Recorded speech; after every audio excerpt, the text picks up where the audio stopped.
Hello பட்டோஸ், இன்னைக்கு நம்ம சூரியண்ணாவோட வெறித்தனமான நடிப்பில் வெளியான கொட்டுக்காளி அந்த படத்தோட கதையை தான் கேட்க போகிறோம். உங்களுக்கு சூரியண்ணாவோட நடிப்பு ரொம்ப பிடிக்கும்னா நண்பா மறக்காமல் நம்ம சேனலுக்கு சப்ஸ்கிரைப் பண்ணிவிட்டு மறக்காமல் அவரோட எந்த மூவி உங்களுக்கு ரொம்ப பிடிக்குங்கிறத கமெண்ட்டில் சொல்லுங்கள். இந்த படத்தோட ஒன்லைன் என்னென்னா, நம்ம சூரியோட அத்தை பொண்ணை கல்யாணம் பண்ணணும்னு சொல்லிட்டு நினைக்கும் போது பார்த்தீங்கன்னா அவங்க காலேஜில் படிக்கிற ஒரு பையனை லவ் பண்ணுறாங்கங்கிறது தெரிஞ்சு எவ்வளவோ அடித்து திட்டி பார்க்குறாங்க. சொல்கிறதையே கேட்கலன்னு சொன்ன உடனே அவங்கள ஒரு பூசாரிகிட்ட கூட்டிகிட்டு போனால் பிடிச்சிருக்க பேயை ஓட்டிடலான்னு சொல்லிட்டு பூசாரிகிட்ட கூட்டிகிட்டு போகிறாங்க. அதுக்கு போகிற வழியில் என்ன நடந்துச்சு, அங்கே போய் என்ன ஆச்சு அப்படிங்கிறது தான் இந்த படத்தோட கதையே. இது முழுக்க முழுக்க ட்ராவலிங்கில் மட்டுமே உருவான ஒரு வித்தியாசமான கதைக்களம். இந்த மாதிரி வீடியோஸ்லாம் உங்களுக்கும் பிடிக்கும்னா நண்பா நம்ம வீடியோக்கு ஒரு லைக் போட்டுருங்க. படத்தோட ஃபர்ஸ்ட் சீன்லேயே பார்த்தீங்கன்னா ஒரு அம்மா வீட்டிலேருந்து பக்கத்தில் இருக்க தெருக்கோயிலில் போய் சாமியை கும்பிட்டுட்டு அங்கேருந்து துண்ணூர் எடுத்துகிட்டு வந்து வீட்டில் உட்காந்துருக்க அவங்க பொண்ணுக்கு பூசி விட்றாங்க. அதே சமயம் மாலை போட்ட ஒருத்தர் குளிச்சுட்டு பார்த்தீங்கன்னா அவரோட ஆட்டோவுக்கு சாமியை கும்பிட்டுட்டு ஆட்டோவில் எலுமிச்சம்பழத்தை குத்தி அவர் ஆட்டோவில் கிளம்புறாரு. அதே மாதிரி இன்னொரு வீட்டில் பார்த்தீங்கன்னா ஒரு 2 பேர் நம்மளுக்கு வண்டி எடுத்துகிட்டு கரெக்டாக கிளம்புறாங்க. நம்மளுக்கு காலையிலேயே எந்திரிச்சு சாமி கும்பிட்ட மாதிரி காமிச்சாங்களே, அது நம்ம ஹீரோயின் மீனாவோட அம்மா தான். அவங்களோட வீட்டுக்கார் வந்து சொல்கிறாரு, சீக்கிரம் பொண்ணை கிளப்பு, நீயும் கிளம்பு, நம்ம என்ன பண்ண முடியும், எல்லாம் நம்ம கையை மீறி போயிருச்சு, பொட்டை பிள்ளையை பெற்று வச்சுருக்கோம், என்ன பண்ண சொல்கிற, கிளம்புங்க அப்படின்னு சொல்லிட்டு அவங்களும் அங்கே கிளம்புறாங்க. அதே சமயம் பார்த்தீங்கன்னா கரெக்டாக நம்மளுக்கு சூரிய காட்டுறாங்க. அவருக்கு தொண்டை கட்டி போய் தொண்டையில் ஒரு பிரச்சனை இருக்கிறதுனால அவங்க தங்கச்சி ராணி பார்த்தீங்கன்னா அப்படியே சுண்ணாம்பை கரைச்சி தொண்டையில் தேய்ச்சி விட்டுக்கிட்டே சொல்கிறாங்க. அவள் கையை காலை உடச்சி போட்டு தாலியை கட்டாமல் அவளுக்காக இங்கேயும் அங்கேயும் சொல்லிட்டு கூப்பிட்டுட்டு சுற்றிக்கிட்டு இருக்கீங்க, செஞ்சிட்ருக்கீங்க. ராணியோட அண்ணன் சொல்லி தெரிஞ்சால் நான் நீனு போட்டி போட்டுட்டு கல்யாணம் பண்ணுறதுக்கு வருவாளுங்க. அண்ணே இப்போயும் நீ ஊர் சொல்லுனே, எத்தனை பேர் வருஷ கட்டி வராங்கன்னு பாருனே, நீ என்னமோ ஊரில் இல்லாத அழகி மாதிரி அவளையே தான் கட்டுவேன்னு சொல்லி பிடிவாதம் பிடிச்சிட்டு இருக்க, அந்த அடங்காப்பிடாரியை கட்டிட்டு வந்து நல்லா வாழ்ந்துருவா போகிற நீ அப்படின்னு சொன்னால் சொப்புன்னு தங்கச்சி ஆரஞ்சிட்டு போறியாலேடி அப்படின்னு கத்துறாரு. நம்மளுக்கே மிரண்டு போயிடுது சூரியோட ஆக்டிங்கு. ஃபுல்லாக ஒரு அப்படியே டென்ஷன் ஆகிட்டு நின்னா, ஆமாம் நீங்கள் எல்லாரும் இப்படி மண்ணு கட்டி அவளை கட்டி வைக்கணும்னு சொல்லி நினைக்கிறீங்க, என் புருஷன் அடுத்து இந்த வீட்டு வாசப்படி யாரை விடுவானா செய்வானா அப்படின்னா அவங்களுக்கு இன்னொரு அக்கா இருக்கு, ஏய் பாடி அவனே கோவத்தில் இருக்கான், நீ வேறு அவன்கிட்ட போய் வாயை கொடுத்துட்ருக்க அப்படின்னு சொல்லும்போது கரெக்டாக பாண்டியோட அப்பா வெளியே வராரு. ஏய் கிளம்புற நேரத்தில் என்ன தேவையில்லாத பிரச்சனை பண்ணிட்டு இருக்கீங்க, கிளம்புங்க ஆட்டோவில் ஏறுங்க, அம்மா சாந்தி மீனா கிளம்பிட்டாளான்னு பாருமா அப்படின்னு சொல்லிட்டு எல்லாரும் மொத்தமாக வண்டியில் கிளம்புறாங்க. நம்ம சூரியும் வண்டியில் கிளம்புன 2 பேரும் பார்த்தீங்கன்னா ட்ரிபிள்ஸாக நம்மளுக்கு பைக்கில் ஏறிக்கிறாங்க. நம்மளுக்கு பாண்டியோட அப்பாவும் மீனாவோட அப்பாவும் பார்த்தீங்கன்னா ஒரு வண்டியில் ஏறி வராங்க. ஆட்டோவில் பார்த்தீங்கன்னா நம்ம மீனாவும் அவங்க அம்மா சாந்தியும் இருக்காங்க. அதே மாதிரி நம்ம பாண்டியோட 2 தங்கச்சியோட ஒரே ஒரு பையன் கார்த்தி, ஒரு சேவல், அந்த சேவலை பலி கொடுக்கறதுக்காக அங்கே கூட்டிகிட்டு போகிறாங்க. அந்த சேவலையுமே எடுத்துகிட்டு இவங்க கிளம்ப தயாராகிட்டாங்க. அதே போல் ஊருக்குள்ளே பார்த்தீங்கன்னா நம்மளுக்கு பாண்டியோட சொந்தக்காரங்க 2 பேரும், ஏய் அவன் ஒரு கஷ்டத்தில் இருக்கப்ப நம்ம போய் நின்னாதான்ப்பா, நம்மளுக்கு ஒரு கஷ்டம்லாம் வந்து நிற்பாங்க, வா நாமளும் கிளம்புவோம் அப்படின்னு கரெக்டாக ஆட்டோ பின்னாடி அவங்களும் வண்டியில் ஏறி கிளம்புறாங்க. கிளம்பி போயிட்டே இருக்கும்போதே நம்மளுக்கு சின்ன தங்கச்சி ராணி அவங்களோட பையன்கிட்ட கேட்குறாங்க, ஏய் உங்கள் அப்பனுக்கு ஃபோன் அடிச்சியா இல்லையாடானா, அடிச்சுக்கிட்டே தாம்மா இருக்கேன், அப்பா அட்டன் பண்ண மாட்டேங்குதுமா அப்படின்னா ஆட்டோக்காரர் கேட்குறாரு, என்னமாச்சு என்ன பிரச்சனைனா, இதா இந்த பிள்ளை பிரச்சனை தெரிஞ்சதுலேருந்தே இந்தாலும் என்னமோ நம்ம குடும்பத்தையே கேவலமாக பேசிகிட்டு இருக்கானே, ஊர்லேருந்து வந்து 4 நாள் ஆச்சு, ஒரு ஃபோன் அடிக்க மாட்டேங்கிறியா, நான் ஃபோன் அடித்தாலும் அட்டன் பண்ண மாட்டேங்கிறியா அப்படின்னு ராணி பெய்கிறாங்க. நான் வேணா மாப்பிள்ளைகிட்ட பேசுவாம்மா, மாப்பிள்ளைகிட்ட நல்லா பேசுவாப்புல அப்படின்னா, அதெல்லாம் ஒன்றும் வேணாம்னே நானே பேசிக்கிறேனே, இந்த ஆளை பற்றி எனக்கு நல்லா தெரியும், அமுக்கு நீ மேலே இருந்துட்டு இந்தா அக்காவோட காது குத்து விசேஷம் வருதுல அதில் என்ன அலச்சாட்டியம் பண்ணுறேன்னு பாரு அப்படின்னா நம்ம மூத்த அக்கா சொல்கிறாங்க, ஏய் நீ வேற ஏண்டி அதை ஞாபகப்படுத்துகிற, இன்னும் 1 வாரத்தில் காது குத்து விசேஷம் வருது, எல்லாம் ஒன்றா சேர்ந்து விசேஷத்தை நல்லபடியாக நடத்தி கொடுப்பீங்கன்னு பார்த்தா எனக்கு என்னமோ பயந்துல வருது, விசேஷத்தில் என்ன கரைச்சல் உண்டாக்க போகிறீங்களோன்னு தெரியல அப்படின்னு சாந்தி மீனாவையும் பார்த்து பேசுகிறாங்க. நம்ம ஆட்டோ டிரைவர் சொல்கிறாரு, முத்து அதெல்லாம் ஒன்றும் கவலைப்படாத முத்து, உங்கள் அண்ணன் அப்படியெல்லாம் கௌரவ குறைச்சலால விட்டுற மாட்டேன், 1 லட்ச ரூபாயாவது செலவழிச்சு சீரு சனத்தியோட விசேஷத்தை எப்படி நடத்துறான்னு பாரு அப்படின்னா, காசுக்கு யாருன்னு சொன்னா அந்த சபைக்கு எல்லாரும் சந்தோஷமா வந்து நிற்கணும்னு பார்த்தா இவ வேற இப்படி பண்ணி தொலைஞ்சு வச்சிருக்கா அப்படின்றாங்க. நம்ம பாண்டியோட வண்டியில் வர 2 பேருமே சொல்கிறாங்க, பாண்டி தப்பாக நினச்சிக்காத பாண்டி, உன் தங்கச்சி 2 பேரும் தான் அண்ணனுக்கு இது தெரிய வேணாம், தெரிஞ்சால் பிரச்சனை ஆகிடும் அப்படின்னு சொல்லிட்டு சொல்ல வேணாம்னு சொன்னாங்க, இல்லைன்னா உன்ட்ட விஷயத்த மறைக்கிற ஆளுக்கலாம் நாங்கள் அப்படின்னு சொல்லி பேசிட்டு வந்தா கரெக்டாக ஏய் வழியில் என்னையா இவங்க வேறு நிற்கிறாங்கன்னு பார்த்தா போலீஸ்காரங்க வண்டியை மறித்து, என்ன ட்ரிபிள்ஸ் வரீங்க, இன்னொரு 4 பேரை சேர்த்து ஏற்றிக்கிற வேண்டியதானே, வாயா இறங்கியா அப்படின்னா நம்ம பாண்டி டக்குன்னு சொல்கிறாரு, ஐயா என் அத்தை பொண்ணுக்கு பேய் பிடிச்சிருக்கு, பாலம் எடுத்து சாமியாரை பார்க்குறதுக்காக கூட்டிகிட்டு போயிட்டுருக்கோம் அப்படின்னு சொன்னோன்னே, யாருக்கே பேய் பிடிச்சிருக்குன்னு வேகமாக ஆட்டோக்குள்ளே வந்து பார்த்தா, யாருக்கு அந்த பிள்ளைக்கா, என்னையா சின்ன வயசு பிள்ளையா இருக்குது, சரியா கிளம்பியா அப்படின்னு சொல்லிட்டு டக்குன்னு சாவியை கொடுத்து கிளப்பி விட்டா. கொஞ்சம் தூரத்தில் போனோடனே கரெக்டாக ஒரு பெட்டி கடைக்கிட்ட வண்டியை நிப்பாட்டுறாங்க. எப்பா பூசை சாமான்லாம் கொடுப்பா, சாமிக்கு பூசை பண்ணணும் அப்படின்னு சொல்லிட்டு கரெக்டாக தேங்காய் எல்லாத்தையுமே நல்ல தேங்காயை கொடுப்பான்னு பார்த்து பூஜை சாமானா வாங்கினா நம்ம பாண்டி என்னாச்சு எவ்வளோ ஆச்சு அப்படின்னு சொல்லிட்டு கேட்குறாரு. நம்ம சின்ன பையன் கார்த்தி வந்து அம்மா எனக்கு ஸ்நாக்ஸ் வாங்கிக்கிறேம்மா அப்படின்னு சொல்லிட்டு வாங்கிட்டு வந்தா, இவர் காசை கொடுக்குறத பார்த்துட்டு நம்ம ராணி மீனாவோட அப்பாட்ட கத்துறாரு, ஏன் உன் பொண்ணுக்காக தான் இப்படி தூரம் வர்றோம் செய்கிறோம், நீ காசு எடுத்து நீட்டுறது எதுக்கு எடுத்தாலும் எங்கள் அண்ணன் காசையே தான் வச்சு குளிக்கிறீங்க செய்கிறீங்க அப்படின்னா நம்ம ராணியோட அப்பா சத்தம் போடுறாரு, ஏய் என்ன பேசிகிட்டு இருக்க போறியா இல்லையா அப்படின்னு சொன்னா, அப்பா நான் ஒன்றும் தப்பாக பேசலைல, எதுக்கு எடுத்தாலும் எங்கள் அண்ணன் தானே காசு எடுத்து நீட்டிகிட்டு இருக்கு, நாங்களே எல்லா இடத்துலையும் பார்த்துக்கிட்டு தானே இருக்கோம், ஏன் உங்கள் பாக்கெட்டில் இந்த காசு வெளியே வராதா செய்யாதா, ஏம்மா நான் என்ன கொடுக்க மாட்டேனம்மா சொன்னேன் அப்படின்னு மீனாவோட அப்பா சொன்னா, கொடுக்கணும்னா காசை வெளியே எடுக்கணும்ப்பா, உள்ளே வச்சுக்கிட்டே இருந்தா எப்படி அப்படின்னு சொல்லிட்டு இருந்தா, அங்கேருந்த பாண்டி ஏய் கழுத வண்டியில் ஏறியா இல்லையா அப்படின்னு சத்தம் போட்டா, கப்பு செப்புன்னு எல்லாரும் வண்டியில் ஏறிடுறாங்க. நம்ம ராணி முத்தை பார்த்து சொல்கிறாங்க, அக்கா நம்மளுக்கு மரியாதை இல்லாத இடத்துலலாம் நம்ம பேசக்கூடாதுன்னா நம்ம முத்து டென்ஷன் ஆகிட்டு, அப்படியெல்லாம் இருக்க முடியாதுதா, கேட்க வேண்டிய நேரத்தில் நம்ம கேட்டாகணும், அப்படி பேசாமல் இருந்து தானே குடும்பம் மொத்தமாக சேர்ந்து நம்ம தலையில் மிளகா அரைச்சிட்டு உட்காந்துருக்காங்க அப்படின்னா நம்மளுக்கு மீனாவோட அம்மா சாந்தி அப்படியே தலையை குனிஞ்சிட்டு உட்காந்துட்டே வராங்க. நம்ம சின்ன பையன் இந்த பஞ்சாயத்து நடந்த கேப்புக்குள்ளே பக்கத்தில் இருந்த இடத்துலேருந்து நெல்லை அள்ளிட்டு வந்து சேவலுக்கு நெல்லை கையில் கொடுத்துக்கிட்டே வராரு. அப்படியே நேராக ஒத்தையடி பாதைக்குள்ள வந்தா, ஏய் இங்கேயே வண்டி நிப்பாட்டுங்க, எல்லாரும் செருப்பை கழட்டி போடுங்க அப்படின்னு சொல்லி கழட்டி போட்டுட்டு போனால், மூத்த அக்கா முத்து வந்து பார்த்தீங்கன்னா டக்குன்னு ராணிகிட்ட சொல்கிறாங்க, ஏய் சுத்தம் இல்லாமல் இருக்கத்தா, அங்கிட்ட இங்கிட்ட வந்துடாத, ஓரமாக அங்கிட்ட ஒதுங்கி நில்லைன்னா எனக்கு தெரியாதா, நீ போயிட்டு வா, ஃபுல்லையும் மட்டும் கையிலேயே பிடிச்சிக்கோ அப்படின்னு சொல்லிட்டு சின்ன தங்கச்சி ராணி அங்கேயே ஆட்டோவில் உட்காந்துட்டு மறுபடியும் வீட்டுக்காரருக்கு ஃபோன் அடித்தா. கரெக்டாக அட்டன் பண்ணிட்டாரு. ஏய் ஃபோன் அடிச்சு அட்டன் பண்ண மாட்டியா, எத்தனை தடவை அடிச்சுக்கிட்டே இருக்கிறது அப்படின்னு கேட்டால் அவர் கேட்குறாரு, போயிட்டீங்களாண்ணா, இல்லை இப்போ தான் குலசாமி கோயிலுக்கு வந்திருக்கோம், குலசாமி கோயிலில் சாமி கும்பிட்டுட்டு அதுக்கப்புறம் தான் அங்கே பூசாரியை பார்க்க போகணும் அப்படின்றாங்க. இங்கே நேராக குலசாமியை போய் பார்த்து சாமியை கும்பிட்டுட்டு நம்மளுக்கு பாண்டியோட அப்பா எல்லாருக்கும் திருநீர் பூசுறாரு. நம்ம சூர்யா அப்படியேவும் அசராமல் நம்ம மீனாவை பார்த்துக்கிட்டே இருந்தால் அவங்களுக்கு இந்த படத்தில் எந்த எக்ஸ்பிரஷனுமே கொடுக்காதது தான் வேற லெவல் நடிப்பாக இருக்கும். அப்படியே டக்குன்னு திரும்பி நம்மளுக்கு பாண்டியை பார்த்தா நம்ம பாண்டிக்கு ஒரு மாதிரி ஆயிடுது. அங்கிட்ட திரும்பிக்கிறாரு, எல்லாரும் சாமி கும்பிட்டாச்சல போங்க வண்டியில் ஏறுங்க அப்படின்னு எல்லாரையும் கிளம்ப சொன்னால் எல்லாரும் நடந்து போயிட்டுருக்காங்க. நம்ம பாண்டியோட வண்டியில் வந்து அவர் கூப்பிட்டு சொல்கிறாரு, பாண்டி எங்கே பாரியா மீனாவை அப்படின்னு சொன்னால், எல்லாரும் நடந்து போனதுக்கப்புறம் மீனா மட்டும் நின்று விடாமல் சாமி கும்பிட்டுருக்காங்க. நீங்களாம் முன்னாடி போங்க அப்படின்னு சொன்னால் கொஞ்சம் நேரம் கழிச்சு மீனாவை வந்து ஆட்டோவில் ஏறிடுறாங்க. அது ஒத்தையடி பாதைங்கிறதுனால ஆட்டோவை கூட திருப்ப முடியலை. வண்டியை மட்டும் திருப்பிட்டு ஆட்டோ அப்படியே ரிவர்ஸ்லேயே ஓட்டிகிட்டு போனால் டக்குன்னு கொஞ்சம் நேரத்தில் ஆரன் அடிச்சு நம்ம பாண்டி வண்டியை நிப்பாட்டு, எம்பட்டு தூரம் இப்படியே ரிவர்ஸ்லேயே போயிட்டுருப்ப, கொஞ்சம் வா எல்லாரும் இறங்குங்க அப்படின்னு சொல்லிட்டு எல்லாரும் இறங்க சொல்கிறாங்க. எல்லாரும் இறங்கினாலும் நம்ம மீனாவையே இறங்க சொன்னால் மீனா மட்டும் இறங்க மாட்டேன்னு அப்படியே பிடிவாதமாக அங்கேயே உட்காந்துருந்தா, சரி விடுங்க அப்படின்னு சொல்லிட்டு பிடிங்க ஆட்டோவை அப்படின்னு காட்டுறாங்க. என்னடா பண்ணுறாங்கன்னு பார்த்தா மொத்தமாக இருந்த எல்லாரும் சேர்ந்து அப்படியே நம்மளுக்கு ஃபஸ்ட்டு சீனில் நம்மளுக்கு போட்டிருக்கோம்ல ஆணு கத்துற மாதிரி ஆட்டோவையே தூக்கி ஒரே சுற்றி திருப்பி நிப்பாட்டிட்டாங்க. மறுபடியும் வண்டி கிளம்பி பாலமேடை நோக்கி போய்கிட்டே இருந்தா நம்ம டிரைவர் சொல்கிறாரு, ஏம்மா கவலைப்படாமல் வாங்கம்மா, அதான் குலதெய்வம் கோயிலுக்கு போயிட்டு போகிறீங்களா, எல்லாம் சரியாக இருக்கும் அப்படின்னு சொன்னால் நம்ம முத்து ஃபீல் பண்ணிகிட்டே சொல்கிறாங்க, எங்களுக்கு என்னென்னே வேணும், இதா இந்த பிள்ளை எங்கள் அண்ணனை கல்யாணம் கட்டிட்டு அழகாக ஒரு ஆம்பளை பிள்ளையை பெற்று கொடுத்துட்டா அது போதுங்க, கோடி நன்றிங்க கடவுளுக்கு அப்படின்னு சொன்னால் நம்மளோட ராணி சொல்கிறாங்க, ஏன் வாயும் சும்மா இருக்க மாட்டேங்குது, நம்ம 12வது முடித்த உடனேவே கல்யாணம் பண்ணி கொடுக்குறோன்னா இந்த சாந்தியத்தை பேச்ச கேட்டுட்டு நம்ம அண்ணன் டிகிரி படிக்க வைங்க, ஏன் நான் கட்டிக்க போகிறவன் நல்லா படித்தா உங்களுக்குலாம் பொறாமையாக இருக்கா அப்படின்னு நம்மளையே வந்து அம்பட்டு பேச்சு பேசினுச்சு. இப்போ இந்த காலேஜ் படிக்க போய் அங்கே எவனே ஒருத்தனை காதலிக்கிறேன்ட்டு வந்து நிற்கிது, நம்மளும் 15 நாளாக அடிச்சும் பார்த்துட்டோம், என்னென்னமோ பண்ணி பார்த்துட்டோம், அடங்குறாளா அப்படின்றாங்க.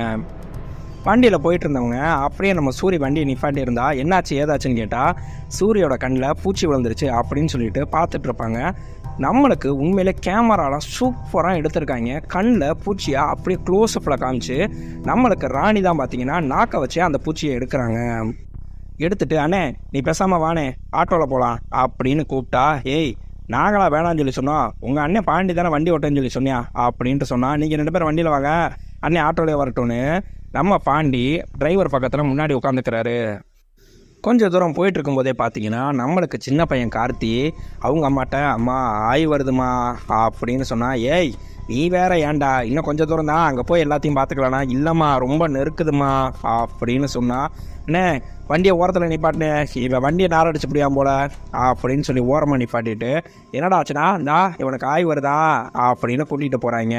சரி ரைட்டு சீக்கிரம் கூட்டிகிட்டு போயிட்டு பார்த்தா அப்படின்னு ஆளாளுக்கு அப்படியே இயற்கையை பாஸ் பண்ண போனால், நம்ம டேரக்டருக்கு உண்மையிலே குசும்பு. இந்த படத்தில் இசையே இல்லை அப்படிங்கிறது நம்மளுக்கு நல்லாவே தெரியும். சேவல்லேருந்து நம்மளுக்கு ஆட்டோ சவுண்டு வண்டி சவுண்டு எல்லாமே நம்மளுக்கு லைவாக கேப்சர் பண்ணியிருக்காருன்னா, ஆம்பளைங்க எல்லாரும் அங்கங்கே தனியாக பிரிஞ்சு சூச்சு போனால் அந்த சவுண்டையும் லைவாக கேப்சர் பண்ணி வச்சுருக்காரு. இவங்க எல்லாரும் டக்குன்னு ஆட்டோவில் உள்ளே பார்த்தா கொண்டு வந்த சேவல் ஒரு மாதிரி கிறங்கி போய் கிடக்கு. அதை பார்த்த உடனே நம்மளுக்கு மீனாவோட அப்பா டென்ஷன் ஆகி கத்துறாரு, ஏய் கழுதுகளா அந்த சேவலுக்கு என்னாச்சுன்னு பார்த்தீங்களா இல்லையா, ஏன் இப்படி மயக்கம் போட்ட மாதிரி கிடக்கு அப்படின்னு சொன்னால், நாங்கள் என்னங்க பண்ணோம் அது பாட்டுக்கு அங்கேயே தானங்க இருந்துச்சு அப்படின்னா, இதுக்கு ஏதாவது ஆணுச்சுன்னா போன காரியத்தை எப்படி நிறைவேற்ற முடியும் அப்படின்னு, டேய் என்னன்னு சொல்லி பாருங்கடா அப்படின்னு கூட வந்தவங்கள்ட்ட கொடுத்தா, அவங்க என்னடாச்சு சேவல் ஒரு வாரி கொடசாஞ்சி நிற்குதுன்னு வேகமாக தண்ணி வாயில் வச்சு கொப்பிடிச்சு ஸ்ப்ரே மாதிரி அடிச்சு விட்றாங்க. கொஞ்சம் தட்டி கொடுத்து செஞ்சு அப்படியே சேவலை கொஞ்சம் ஆற விட்டுட்டு மறுபடியும், அப்பா ஒன்றும் பிரச்சனை இல்லை இப்போ சேவல் நல்லா இருக்குன்னா அந்த சின்ன பையன்ட்ட சொல்கிறாங்க, கையை காலை வச்சுட்டு சும்மா இருக்கணும், எதையாவது சேவலுக்கு கொடுத்த வெளுத்துப்படிய உன்னைய அப்படின்றாங்க. அப்படியே ஒத்தேரி பாதையிலேருந்து ஊருக்குள்ளே தாண்டி போகும்போது பார்த்தீங்கன்னா வெடி வெடிக்கிற சவுண்டு பயங்கரமாக கேட்குது. ஒரு ஊர்வலமே போகுது. என்னன்னா தாய்மாமி சீர் எடுத்துட்டு நம்மளுக்கு சடங்குக்கு போயிட்டுருக்காங்க.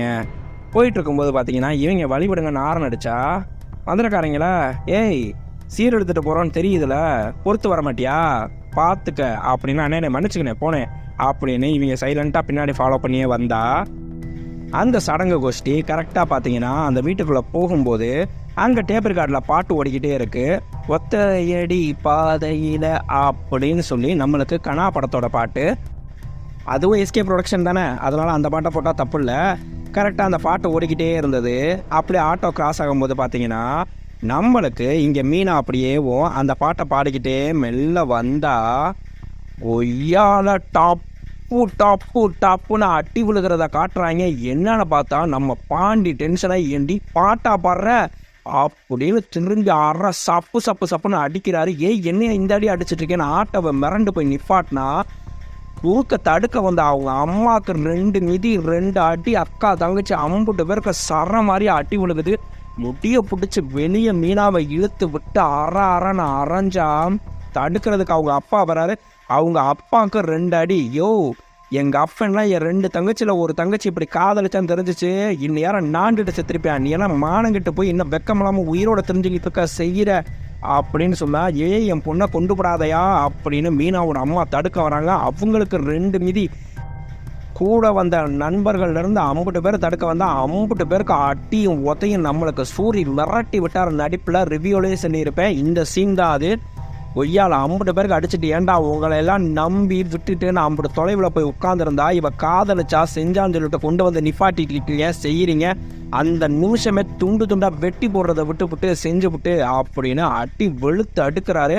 அவங்க அப்பா வந்து தடுக்க விழுந்தா, யோ மரியாதையாக போயிடு வெட்டி போட்டுருவேன் 50 பேரையும் அப்படின்னு அடிச்சா, பாண்டி கொஞ்சம் அமைதியாருடா இது சாத்தானோட வேலைடா, அங்கே சாமி கிட்ட போய் எல்லா பிரச்சனையும் சரியாக போகுதுன்னா இப்படி தான்டா சாத்தான் தடுக்கும், சொன்னால் கேள்றா அப்படிலாம் சாத்தான் தடுக்குதா, சாத்தான் 50 பேரையும் வெட்டி போட்டுருவேன் பார்த்துக்கன்னு மறுபடியும் போய் பிடிச்சி மீனாவை சாப்புன்னு அட்டி வெளுத்து எடுக்கிறாரு.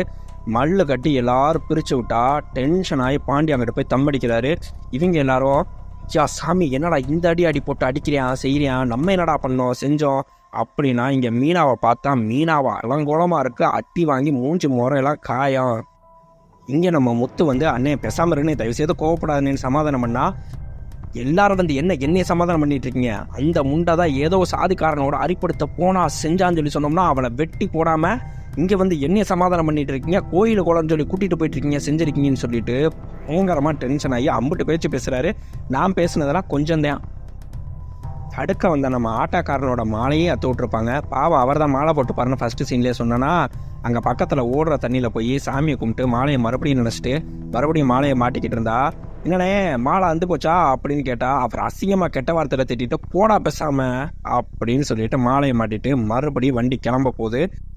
அக்கா தங்கச்சி ரெண்டும் நேராக வந்து, பா பேசாம அண்ணன் வண்டியிலேயே வர சொல்லுப்பா, வந்துச்சுன்னா மறுபடியும் ஏதாவது பிரச்சனை ஆகும்பா அப்படின்னு சொன்னால், இங்கே கரெக்டாக எல்லாரும் ஆட்டோவில் ஏறினா நம்ம பாண்டி தம்மடிச்சிட்டு இருந்தவர் போட்டுட்டு வர்றாரு.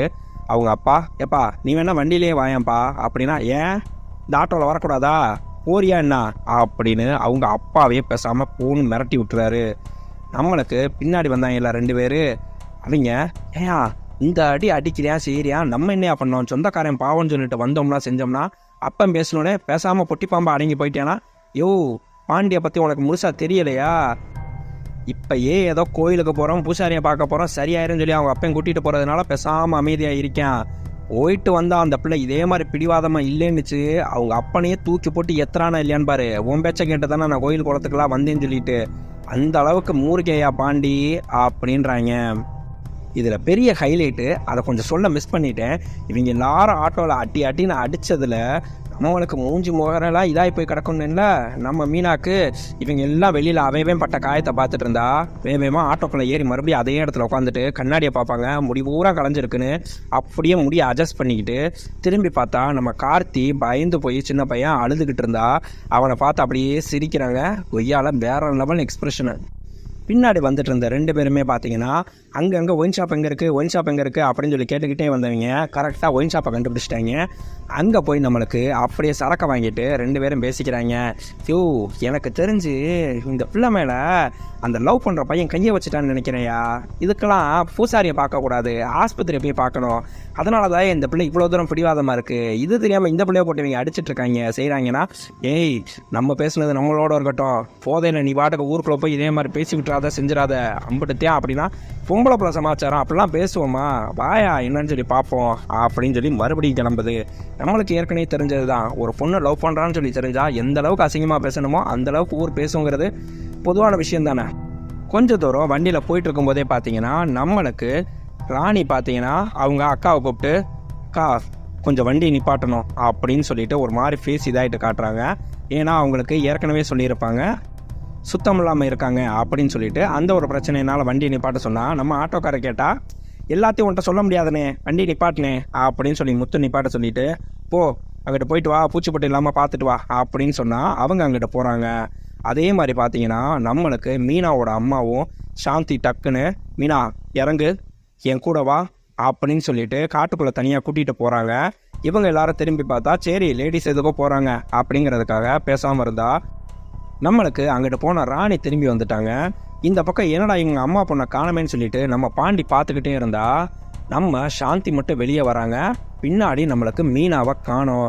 சாந்தியோட முகம் அப்படியே கண்ணெல்லாம் கலங்கி போயிருக்கு, அப்படியே அழுதுகிட்டு இருக்காங்க, அது மட்டும் தெரியுது. அதை பார்த்தோன்னே டென்ஷன் ஆன பாண்டி, ஏய் முத்து எங்கடி போன அப்படின்னு தங்கச்சியை கத்துறாரு. என்னண்ணே ஆச்சு அப்படின்னா, போய் என்னன்னு பாரு, சீக்கிரம் போ என்னன்னு சொல்லி பாரு அப்படின்னு கத்துனா, அவதியா அலறி அடிச்சு, ஐயோ சாமி எங்கே போய் தொலைஞ்சான்னு சொல்லி தெரியலையே சாமியே நீ காப்பாத்துன்னு சொல்லிட்டு வேகமாக ஓடுனா மீனா அப்படியே வேகமாக வராங்க. என்னாச்சு இவ பாட்டுக்க பேசாமல் வரானா, வேகமாக வந்து மறுபடியும் ஆட்டோவில் ஏறிக்கிறாங்க. நேராக அங்கே பூசாரி இருக்க இடத்துக்கு வந்தாச்சு. அங்கே பார்த்தீங்கன்னா நிறையா பேர் இதே மாதிரி பொம்பளை பிள்ளைய மட்டும் கூட்டிகிட்டு வந்துட்டு காரில் எல்லாம் கூட்டிகிட்டு போகிறாங்க. அதே மாதிரி ஒரு சேவலையும் கூட்டிகிட்டு வந்திருக்காங்க எல்லாருமே. நம்மளுக்கு பாண்டியோட அப்பா சொல்கிறாரு, அப்பா அவங்களே கூப்பிடுவாங்க, ஆனாலுக்கு அங்கங்கே அப்படியே அமைதியாக சத்தம் இல்லாமல் உட்காருங்க அப்படின்னு சொல்லிட்டு எல்லாரையும் உட்கார வச்சா, நம்மளுக்கு மீனாவோட அப்பா அங்கே பக்கத்து வீட்டில் போய் தண்ணியை வாங்கிட்டு வந்துட்டு சாந்திகிட்ட கொடுத்து மீனாவை குடிக்க சொல்லு அப்படின்னா, மீனா அப்படியே உட்காந்துருக்காங்க. மா அடி வாங்கிறதுக்காக தெம்பு வேணுமா குடிமானா அப்படியே முறைச்சி பார்த்த மீனா ஒரு சொம்பு தண்ணி விட்டாமல் ஒரே கல்ப்பில் அடிச்சுட்டு, அடிக்க மட்டுமா செய்கிறீங்க அப்படின்னு சொல்கிறாங்க. அங்கே பார்த்தீங்கன்னா நம்மளுக்கு நிறையா பேர் உட்காந்துருக்கிறதுல பூசாரி ஒரு பொண்ணுக்கு வைத்தியம் பார்த்துட்ருக்காரு. அதை அப்படியே நம்ம பாண்டி நின்று பார்க்குறாரு. அதை அப்படியே சொல்கிறேன், கொஞ்சம் கவனமாக நீங்கள் யோசிச்சு பாருங்கள். ஒரு பொண்ணு அப்படியே இதே மாதிரியே மயக்கம் போட்ட மாதிரி நிலையில தான் அப்படியே நின்றுட்டுருக்கு. நம்ம பூசாரி பார்த்தீங்கன்னா நெத்தியில் துண்ணூறு எடுத்து பூசிட்டு அடுத்து கழுத்துலையும் பூசி விட்டுட்டு அந்த கழுத்தில் நெஞ்சுக்குழிக்கிட்ட வச்சு அப்படியே அழுத்துறாரு. அடுத்து அதே மாதிரி பார்த்தீங்கன்னா வயிற்றுல தொப்புள்ளையுமே பார்த்தீங்கன்னா துண்ணூரை பூசி விட்டுட்டு அடி வயிற்றுக்கிட்டையும் வச்சு துண்ணூரை வச்சு அழுத்துறாரு. அடுத்து பார்த்தீங்கன்னா நம்மளுக்கு எலும்புச்சம்பளத்தை மந்திரிச்சு எடுக்கிறாரு. அந்த எலும்புச்சம்பளத்துலேயும் நான் சொன்ன மாதிரி நெத்திலையும் வைக்கிறாரு, அதே மாதிரி நெஞ்சுக்கிட்டே வச்சு அழுத்துறாரு, கழுத்துலேயும் வச்சு அழுத்திட்டு மறுபடியும் தொப்புள்ளே வச்சு ஒரு அழுத்தி அடி வயிற்று வரைக்கும் அழுத்திக்கிட்டு போகிறாரு. அப்படியே அந்த எலும்புச்சம்பளத்தை பிச்சு கொடுத்து, யாரு நீதான் புருஷனா அப்படின்னு அந்த எலும்புச்சம்பளத்தை கையில் கொடுத்து அவள் தலையில் வச்சு நல்லா தேய் அப்படின்னா அப்படியே அரக்கி தேய்க்கிறாங்க. அந்த பிள்ளை எதுவுமே இது பண்ணாமல் அப்படியே மயக்க நிலையிலேயே அப்படியே நின்றுக்கிட்டு இருக்கு. நல்லா அரக்கி தேய்ச்சதுக்கப்புறம், யோ தாட்டியக்காரங்க தாயா நீங்கள் இந்த நேரம் அங்கேயும் இங்கேயும் போய் இந்த பிள்ளை சீரழிஞ்சு போய் கிடக்க வேண்டியது, நல்லபடியாக கூட்டிகிட்டு வந்துட்டீங்களே பரவாயில்லையா அப்படின்னு சொல்லி பூசாரி சொல்லிட்டு ஒரு ஊதுகுழல் மாதிரி எடுத்து, நம்மளுக்கு மதுரை சைடு இருக்கவங்களுக்கு தெரியும் இந்த தொக்கெடுக்கிறது அப்படின்னு சொல்லிட்டு வாய்க்குள்ள வச்சு ஊதி எடுப்பாங்க, அந்த மாதிரி வாய்க்குள்ள வச்சு ஊதி எடுக்கிறாரு. எடுத்து பார்த்தியா இங்கிட்ட மருந்து இருக்கு, ரொம்ப நாள் ஆச்சியா உள்ளேயே கடந்திருக்கு, ஒரு வழியா எல்லா மருந்தும் எடுத்தாச்சு, ஒன்றும் பிரச்சனை இல்லை, எல்லாம் சரியாயிரும், கவலைப்படாதீங்க அப்படின்ட்டு அந்த சேவலை கொண்டா அப்படின்னு சேவலை வாங்குறாங்க. அதே மாதிரி சேவலையுமே தலையில் வச்சு வயிற்றில் வச்சு நெஞ்சில் வச்சுன்னு எடுத்துட்டு அப்படியே அந்த சேவலை போய் அப்படியே கழுத்து அறுத்து பலி கொடுத்துட்டு சேவலை தூக்கி அங்கிட்ட கூரைக்கு அங்கிட்டு போட்டுருவாங்க. இதை ஃபுல்லாக நம்ம பாண்டி அப்படியே நின்று பார்த்துட்டு இருந்தவர் ஒரு மாதிரி ஆகிட்டு அங்கேருந்து நகண்டு போய் அப்படியே சிகரெட்டை பற்ற வச்சு குடிச்சுக்கிட்டே இருக்காரு. நம்மளுக்கு பாண்டியோட வந்தவர், பாண்டி உன்னே தான் பூசாரி கூப்பிட்றாரு வா அப்படின்னா அப்படியே யோசிச்சுட்டு மெல்ல நம்மளுக்கு பாண்டி நடந்து வர்றதை காட்டுறாங்க. நடந்து வர்றவர் அப்படியே அந்த எல்லைக்கிட்ட வரும்போது அப்படியே நின்றுக்கிறாரு. பாண்டி வான் கூப்பிட்றேன்ல அப்படின்னு கத்துறாரு அவங்க அப்பாவும். பூசாரி எப்பா நேரம் ஆயிடுச்சுப்பா சீக்கிரம் வரியா இல்லையா அப்படின்னு சொல்லி கத்துனா, இங்கே நம்மளுக்கு அவங்க அப்பா என்னடாச்சு பாண்டி ஏன்டா நின்றுட்டு இருக்க அப்படின்னு வேகமாக கிட்டக்க வந்து பாண்டியா வா பாண்டி அப்படின்னு இழுத்தா, நம்மளுக்கு ஒரு பிளாக் ஸ்க்ரீனை போட்டு இந்த பயணத்தோட முடிவு உங்களிடமே ஒப்படைக்கப்படுகிறது அப்படின்னு சொல்லி போட்டாங்க. ஏன்னா அந்த பொண்ணுக்கு இப்படி இவர் கையெல்லாம் வச்சு பண்ணதை பார்த்து நம்ம பாண்டி ஒரு மாதிரி ஆனதை காட்டுறாங்க. அதனால் வேணான்னு சொல்லி முடிவெடுத்தாரா, இல்லை மறுபடியும் தான் அத்தை பொண்ணுக்கு சரி பண்ணி அவளை கல்யாணம் பண்ணணும்னு சொல்லி ஆசைப்பட்டாரா அப்படிங்கிறத நீங்களே முடிவெடுத்துக்கங்க அப்படின்ட்டாங்க. இந்த படத்தில் சின்ன சின்ன ஹைலைட் டீட்டெயில்ஸ்லாம் இருக்கும், அது என்னங்கிறத சொல்கிறேன். அப்படி தான் இருக்கும்னு நான் சொல்லலை, அப்படி இருக்கலாம் அப்படிங்கிறது என்னோட கெஸ்ஸிங். நம்மளுக்கு பாண்டியோட தங்கச்சியில் ஒருத்தவங்க சுத்தம் இல்லாமல் இருக்கிறதுனால டக்குன்னு பேடு மாற்றணும்னு சொல்லி இடையில ஆட்டோவில் நிப்பாட்டும் போது ஒரு செகண்ட் யோசிச்சு பார்த்தேன். நம்மளுக்கு சாந்தியும் பார்த்தீங்கன்னா அவங்களோட பொண்ணு மீனாவை தனியாக காட்டுக்குள்ளே கூட்டிகிட்டு போவாங்க. ஒருவேளை இவ டேட்டு குளிச்சாலா செஞ்சாலா அப்படிங்கிற டவுட்டில் அவங்களுக்கும் இவ ஒருவேளை கர்ப்பமாக இருக்காளோ செஞ்சாலோ அப்படிங்கிற டவுட்டில் கூட்டிகிட்டு போயிருந்திருக்கலாம். ஆனால் உள்ளே நடந்தது என்னங்கிறது நம்மளுக்கு தெரியாட்டினாலும் வெளியே வந்து நிற்கும்போது அப்படியே கண்ணு கலங்கி நிற்கிறத நம்மளுக்கு காமிக்கிறாங்க. இந்த நம்மளுக்கு சொல்லுவாங்களே கண்ணி கழியாமல் கண்ணி கழிஞ்சுன்னு, அந்த மாதிரி எதுவும் பார்த்தாங்களா இல்லை கர்ப்பமாக இருக்காங்கங்கிற மாதிரி பார்த்தாங்களா அப்படிங்கிறத நம்மளுக்கு தெரியலை. ஆனால் அவங்களோட முகத்தில் ஒரு மாற்றம் இருந்ததை மட்டும் நம்மளுக்கு காமிக்கிறாங்க. அதே மாதிரி லாஸ்ட்டில் பாண்டியோட முகத்துலையுமே அந்த பொண்ணை அப்படி இப்படின்னு அந்த பூசாரி டச் பண்ணுறதெல்லாம் பார்க்கும்போது அவருக்கு இதெல்லாம் சரியில்லை தப்பு அப்படின்னு சொல்லி அவர் மனசுக்கு தோன்ற மாதிரி நம்மளுக்கு காமிச்சிருக்காங்க. ஆனால் அதுக்காக அவர் வேணான்னு சொல்லி தடுத்து நிப்பாட்டினாரா என்னாச்சுங்கிறது நம்மளுக்கு உறுதியாக சொல்லப்படலை. முடிவு நம்ம கையிலேயே விட்டுட்டாங்க. ஆனால் என்னை கேட்டால் ஒரே ஒரு விஷயம் மட்டும்தான் இதில் நம்மளுக்கு சொல்ல வர்ற விஷயம் என்னன்னா, ஒரு பொண்ணு காதலிச்சா அப்படிங்கிறதுக்காக அந்த பொண்ணை அடித்தாங்க செஞ்சாங்க இதெல்லாம் வேற. ஆனால் அதனால் அந்த பொண்ணுக்கு பேய் பிடிச்சிருக்கு, அதுக்காக சாமியார்கிட்ட கூட்டிகிட்டு போய் மந்திரிச்சு விட்டால் சரியாயிரும் அப்படிங்கிற விஷயம்லாம் பார்த்தீங்கன்னா நம்மளுக்கு இது மூட நம்பிக்கை அப்படிங்கிற விஷயத்த இங்கே கொண்டு வந்து காமிக்கிறாங்க. அதே போல் ஒரு பெண்ணுக்கு தனிப்பட்ட சுதந்திரங்கிறது இருக்குது, அவளுக்குன்னு ஒரு தனிப்பட்ட வாழ்க்கை இருக்குது, அதுக்குள்ளே எல்லாரும் நுழையக்கூடாது அப்படிங்கிறதும் ஒரு ஆணித்தரமான விஷயம். ஆனால் ஒரு பொண்ணு லவ் பண்ணுறானா லவ் பண்ணுற எல்லாரும் நல்லவன் அப்படின்னு சொல்லி நம்பிட்டு உடனே கட்டி வச்சிடவும் முடியாது, அதுவும் நம்மளுக்கு தெரிஞ்ச விஷயம். ஏன்னா லவ்ங்கிற பேரில் எத்தனையோ பசங்க பொண்ணுங்களை ஏமாற்றிட்டு இருக்காங்க, குடும்பம் பண்ணிகிட்டு இருக்காங்க, எத்தனையோ தப்புகள் நம்மளுக்கு நடந்திருக்குங்கிறதும் நம்ம பார்த்துக்கிட்டு தான் இருக்கோம். அதனால் இது சரி அப்படின்னு சொல்ல முடியாது, இது தப்பு அப்படின்னு சொல்லிட்டு என்னால் சொல்ல முடியல. இதை பற்றி உங்களோட கருத்து என்ன அப்படிங்கிறத மட்டும் மறக்காமல் கமெண்ட்டில் சொல்லுங்கள் நண்பா. இந்த வீடியோ பிடிச்சிருச்சுன்னா மறக்காமல் நம்ம வீடியோக்கு ஒரு லைக் போட்டுருங்க. மறுபடியும் அடுத்து ஒரு நல்ல வீடியோவில் உங்களை நான் சந்திக்கிறேன். பாய் பட்டோஸ்.